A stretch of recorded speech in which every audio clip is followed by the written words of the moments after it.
आज हम Donald Trump के दूसरे कार्यकाल का भारत और वैश्विक संदर्भ में तथा अंतर्राष्ट्रीय कानून और व्यवस्था पर प्रभाव का सटीक, सरल और प्रामाणिक विश्लेषण करेंगे। ट्रंप का दृष्टिकोण आर्थिक बल, सैन्य दबाव और अवसरवादी कूटनीति पर आधारित है। यह तो उनके पहले कार्यकाल से ही पता चल गया था। ग्रीनलैंड और पनामा नहर जैसे विवादास्पद लक्ष्यों की चर्चा उनके विचारधारा के अप्रत्याशित स्वभाव को भी दर्शाती है। ट्रंप की चीन विरोधी बयानबाजी और टिकटॉक जैसे मामलों में हस्तक्षेप उनकी व्यावसायिक प्राथमिकताओं को भी दर्शाता है। उनके नेतृत्व में अमेरिका की भूमिका और दिशा के प्रति गहरी चिंताएं भी है। यह स्पष्ट तो करता है कि उनके लिए आर्थिक और राजनीतिक लाभ ही सर्वोपरि है। ट्रंप प्रशासन का जो ट्रंपियन युग जिसे बोला जा रहा है, वह डोनाल्ड ट्रंप के दूसरे कार्यकाल के एक नए ट्रंपियन युग की शुरुआत माना जा रहा है, जो उनके पहले कार्यकाल की नीतियों और अंतर्राष्ट्रीय कानून पर उनके दृष्टिकोण का विस्तार ही है। अंतर्राष्ट्रीय कानून पर प्रभाव, जैसे ट्रंप प्रशासन ने अंतर्राष्ट्रीय कानून और बहुपक्षीय संस्थानों पर हमला करने और उन्हें कमजोर करने की नीति अपनाई। क्यों, आगे हम बताएंगे। यह दृष्टिकोण अमेरिका फर्स्ट की विचारधारा पर आधारित था। अमेरिका और अंतर्राष्ट्रीय कानून का जटिल संबंध जैसे ऐतिहासिक रूप से देख सकते हैं और इसकी भूमिका को भी देख सकते हैं। जैसे अमेरिका ने अंतर्राष्ट्रीय कानूनी व्यवस्था की स्थापना और संचालन में प्रमुख भूमिका निभाई शुरू से। मानवाधिकार, जलवायु परिवर्तन, व्यापार और अंतरिक्ष कानून जैसे क्षेत्रों में इसकी महत्वपूर्ण भूमिका रही है। अमेरिका ने शुरू से अपना हित देखा है, लेकिन इसमें सक्रिय भी रहा है। अंतर्राष्ट्रीय कानूनों में व्यवस्था में अपवादवाद की नीति, जैसे अमेरिका ने अक्सर उन अंतर्राष्ट्रीय नियमों का पालन करने से इनकार किया है जिन्हें उसने खुद बनाया था। यह आपको भी आश्चर्य लगेगा कि जो देश कानून बना रहा है, अंतर्राष्ट्रीय नियम बना रहा है, वो खुद उसका पालन नहीं कर रहा है। क्यों नहीं कर रहा है? क्या यह कह सकते हैं आप कि उसने वो कानून इसलिए बनाया था ताकि वह दुनिया को कंट्रोल कर सके और दुनिया में अपने अवसरों को क्रिएट करके उसे लाभ में तब्दील कर सके? तो क्या अमेरिका ऐसा ही करता आया है? इसका दृष्टिकोण यही है कि वह विशेष है और इन नियमों से ऊपर है, यानी कि वह ताकतवर है, वह विशेष है, तो वो नियमों को नहीं मानेगा। वो ऐसा अमेरिका की नीति रही है। ट्रंप का पहला कार्यकाल और बहुपक्षीयता पर हमला, जैसे पेरिस जलवायु समझौतों से निकासी 2007 में, जैसे ट्रंप ने अमेरिका की इस नीति विचार को बहुत बड़े लेवल पे उजागर कर दिया है। क्या? अंतर्राष्ट्रीय नियमों को ताक पर रखना और अपने अवसरों को साधना। जैसे बड़ा उदाहरण पेरिस जलवायु समझौतों से निकलना। यह कदम था जो जलवायु परिवर्तन से निपटने के वैश्विक प्रयास का उसे ट्रंप ने कमजोर कर दिया। अन्य समझौतों से बाहर निकले, जैसे ईरान परमाणु समझौता और रूस के साथ परमाणु संधि को समाप्त किया। ट्रांस पैसिफिक पार्टनरशिप से अमेरिका की वापसी कराई। नाफ्टा को समाप्त कर एक नए व्यापार समझौते पर बातचीत की। अंतर्राष्ट्रीय संस्थानों पर भी हमला, जैसे WTO पर विवाद निपटारा निकाय के अपीलीय बोर्ड को बेकार बना दिया। यूनेस्को और WHO से अमेरिका की वापसी की घोषणा। संयुक्त राष्ट्र और अन्य बहुपक्षीय संस्थानों के प्रति लगातार शत्रुता रखना। व्यापार युद्ध और टैरिफ की जो नीति है, जैसे ट्रंप प्रशासन ने टैरिफ बढ़ाकर व्यापार युद्ध शुरू किया है, जिसने वैश्विक व्यापार व्यवस्था को बाधित किया है।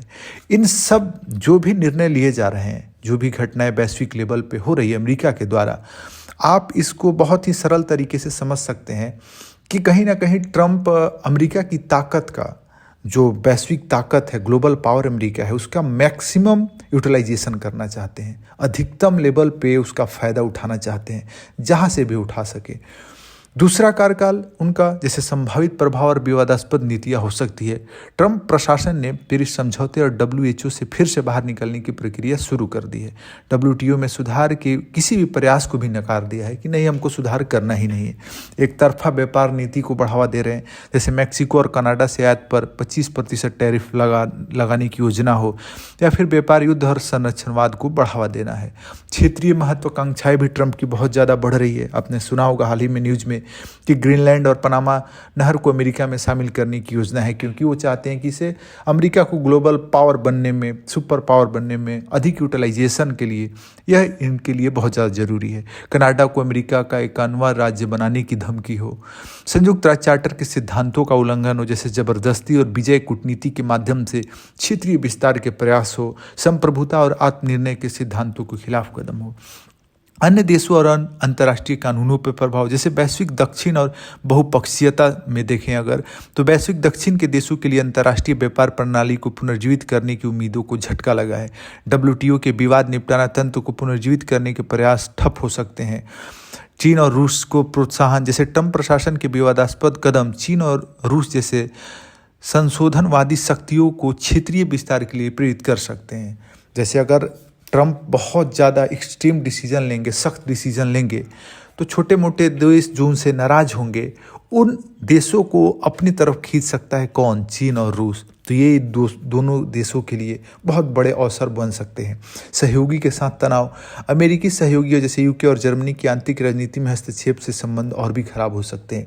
अंतर्राष्ट्रीय व्यवस्था बनाए रखने की क्या क्या चुनौतियां हैं, जैसे ट्रांसनेशनल कानूनी प्रक्रिया। विशेषज्ञों का मानना है कि ट्रंप के पहले कार्यकाल में अमेरिका के भीतर कई अंतर्राष्ट्रीय कानून समर्थक अधिकारियों ने उनके नीतिगत प्रभाव को सीमित किया, लेकिन दूसरे कार्यकाल में सीनेट और सदन में बहुमत के कारण ऐसा करना कठिन हो सकता है। अन्य देशों की जिम्मेदारी, जैसे अन्य राष्ट्रों को अंतर्राष्ट्रीय व्यवस्था बनाए रखने के लिए सहयोग करना चाहिए। जब अमेरिका सख्त होगा, बहुत अजीबोगरीब अनिश्चित फैसले ट्रंप प्रशासन के द्वारा लिया जाएगा, तो कई देश आएंगे मिलजुल कर और इसको संतुलित करने का प्रयास करेंगे।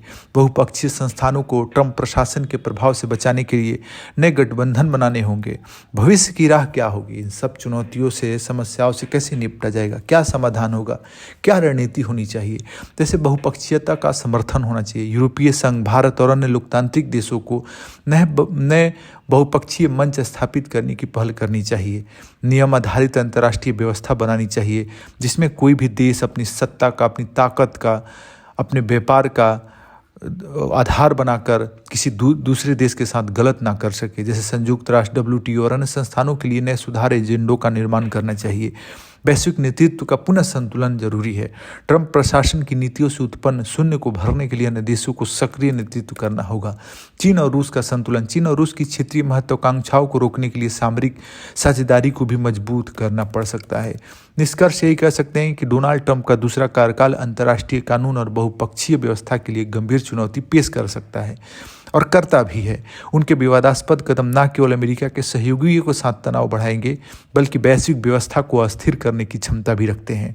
हालांकि यह देशों के लिए एक मजबूत बहुपक्षीय व्यवस्था बनाने का अवसर भी हो सकता है, जिसमें समान भागीदारी और नियम आधारित व्यवस्था पर ध्यान केंद्रित हो। दूसरे ट्रंप कार्यकाल के दौरान सहयोगात्मक दृष्टिकोण और वैश्विक एकजुटता महत्वपूर्ण होगी।